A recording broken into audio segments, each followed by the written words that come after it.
Nodal está en Uruguay una vez más, estamos en un día de jornada electoral y tenemos el gusto de contar con la presencia de Pacha Sánchez, él es secretario general de la presidencia del Uruguay. Y bueno, contanos un poquito cómo viene la jornada electoral del día de hoy. Bueno, primero que nada, un gustazo estar con ustedes. En segundo lugar, bueno, estamos en un domingo muy particular porque es el cierre del ciclo electoral en Uruguay. Es decir, que con esta elección, que son varias elecciones, son 19 elecciones a la vez, aquí se eligen lo que vendría a ser los gobernadores en la República Argentina y además los alcaldes. Entonces, ese es el tercer nivel de gobierno. Hay 124 elecciones de municipios y hay 19 elecciones, en este caso para intendente, que son los gobiernos departamentales. Y con esto cerraría el ciclo de elecciones que comenzó con las internas en el año 24. Es decir, el ciclo electoral es bastante largo en Uruguay, en Argentina es un poco más largo, están acostumbrados a votar más veces, pero acá en Uruguay es bastante extenso.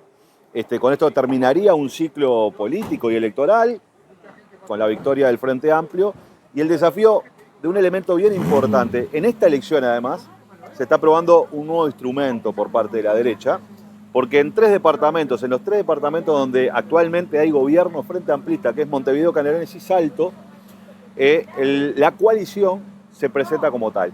Es decir, han disuelto los partidos políticos y se han presentado en un único lema. Nosotros siempre dijimos, es decir, es el regreso del bipartidismo en Uruguay, en donde se juntan todos para tratar de tener una mejor presentación electoral y arrebatarle los gobiernos departamentales al Frente Amplio, que por lo que dicen los sondeos de opinión pública no están en riesgo, salvo Salto, que es el más competitivo, pero Montevideo y Canelones hay una clara ventaja en el área metropolitana hacia el Frente Amplio, y el Frente Amplio tiene la chance de poder ganar algún nuevo departamento en el interior del país, particularmente hacia el litoral, Río Negro, para el otro lado, hacia el este, La Valleja, Rocha, pueden ser los tres departamentos que estén arriba de la mesa, donde hay un escenario bastante competitivo para el Frente Amplio. Veremos si eso sucede, y con eso podremos hacer un balance posterior de lo que fue el ciclo electoral, de lo que ha sido en definitiva el regreso de la izquierda y el progresismo al gobierno nacional, en este ciclo encabezado por Yamandu Orsi, que también ha implicado la renovación del Frente Amplio, la renovación de la izquierda y de nuestra propuesta. Bueno, y contanos un poquito cómo viene estos primeros meses, ¿no?, de gobierno, de la vuelta del Frente Amplio al gobierno, y bueno, qué expectativas, qué proyección política están teniendo. Bueno, a ver, en primer lugar, nosotros asumimos en un momento muy particular de nuestro continente también, en donde están en tensión las fuerzas progresistas y conservadoras, y seguramente en los próximos años tendremos escenarios electorales bastante complicados, desde en Chile, Bolivia, tuvimos la situación de Ecuador, pero vamos a tener un conjunto de elecciones y por tanto las fuerzas progresistas del continente, y Argentina, que tendrán las elecciones de medio término también, que son muy importantes. Ese es el contexto en el que el Frente Amplio vuelve al gobierno, un contexto internacional marcado por una situación de mucha incertidumbre, con un avance muy grande de la extrema derecha en el mundo, en Europa, en Estados Unidos, con la presencia de la guerra, con la presencia de la violencia y del exterminio. Bueno, este es el contexto en el que estamos haciendo política, ¿no? Y América Latina tiene que reinventar un proyecto hacia los pueblos que pueda salir de este contexto tanto de antipolítica, de agresión, de la política de la crueldad, o justamente de buscar paz y entendimiento para poder construir efectivamente proyectos que sean nacionales y que sean populares, que atiendan las necesidades de la gente. En ese contexto está Uruguay. Somos un país pequeño que está muy tensionado por lo que sucede con nuestros vecinos, obviamente, y está muy tensionado por lo que pasa en el mundo. En ese marco nosotros tenemos un enorme compromiso, porque el Uruguay de los últimos 5 años ha crecido enormemente la desigualdad, y el eje central del gobierno de Yamandu Orsi es resolver estos problemas. Acabamos de presentar nuevamente las estadísticas de pobreza en el Uruguay, que se han actualizado, cosa que durante 5 años no se hizo, y por tanto nos manteníamos con una línea de pobreza que se había construido con otros indicadores. Bueno, y eso lo que representa es lo que veníamos diciendo en una campaña electoral. Es decir, la pobreza en el Uruguay es del orden del 17%. Y eso impacta directamente en lo que es la planificación de un gobierno. Cuando vamos además a la pobreza infantil nos encontramos que es cercana al 30%. Es decir, los niños y niñas menores de 6 años en el Uruguay viven en hogares pobres, el 30% de ellos. 1 de cada 3. Por tanto, el desafío está, obviamente, en priorizar y en que sea parte central de la política de gobierno la priorización de la pobreza infantil, porque no podemos tolerar estos niveles de pobreza y estos niveles de precariedad de la vida de nuestra gente. Bueno, y ya en junio, ¿no? Se cumplen los 100 días, ya se acercan los 100 días en julio. Sí. ¿Y qué esperan? ¿Cómo esperan encontrarse en estos 100?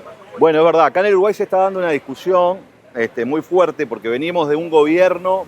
Hace poco el senador Daniel Cayani en un medio de prensa decía que este era un gobierno, el gobierno que se había ido de la calle Pou, es un gobierno de una estafa piramidal, porque era un anuncio tras otro anuncio, y lo que había adentro era simplemente anuncios, pero cáscara vacía en términos de política. O sea, creció la desigualdad, el Uruguay aumentó su deuda, creció su déficit fiscal, el Uruguay hoy es más pobre de lo que era antes, el Uruguay hoy ha captado menos recursos económicos, ha logrado menos mercado, es decir, tiene más problemas. Y lo que hemos hecho en estos primeros 2 meses de gobierno es atender los problemas que nos dejó el gobierno. De hecho, tenemos una discusión con el proyecto Neptuno que refiere justamente a la privatización del agua. Tenemos una discusión y algunas amenazas de denuncias internacionales por lo que es el ferrocarril central. Es decir, un conjunto de temas que el gobierno anterior no resolvió, sino que los empeoró y que hoy el gobierno se está trabajando en eso. Y por tanto hay un debate en Uruguay si hay que anunciar mucho en estos primeros 100 días. Y nosotros hemos sido claros. El gobierno de Yamandú no viene a anunciar, viene a hacer que las cosas pasen. Pero en el Uruguay existe una regla institucional y jurídica, y es que el primer año de cada gobierno, tú estás con el presupuesto del gobierno anterior. Claro. Tienes que proyectar tu nuevo presupuesto, tu nueva ley de presupuesto, que en definitiva es la materialización de tu programa económico, y ese programa económico, que es el que eligió la gente de las elecciones, empieza a regir el 1 de enero del año próximo. Entonces nosotros estamos tratando con un presupuesto que construyó la derecha, con mayorías anteriores, con una lógica distinta. Estamos tratando de gestionar los problemas y la realidad del Uruguay. Entonces eso tiene desafíos, pero sin lugar a dudas ya han habido un montón de anuncios importantes. Este es el de la pobreza infantil, el de un conjunto de programas para atender esa situación. Y tenemos al presidente de la República recorriendo el país diciendo, bueno, yo aquí me comprometí a esto es lo que vamos a hacer. Y tenemos 65 compromisos que están diseñados, que son medibles, que son públicos, no para hacer anuncios, sino que van a ser públicos para que la gente pueda medir cada uno de esos compromisos que hicimos en campaña, cómo se van a llevar adelante, cuándo se van a llevar adelante y con qué políticas. Y eso me parece que es importante, porque los gobiernos gobiernan para cambiar la vida de la gente, no para hacer discursos.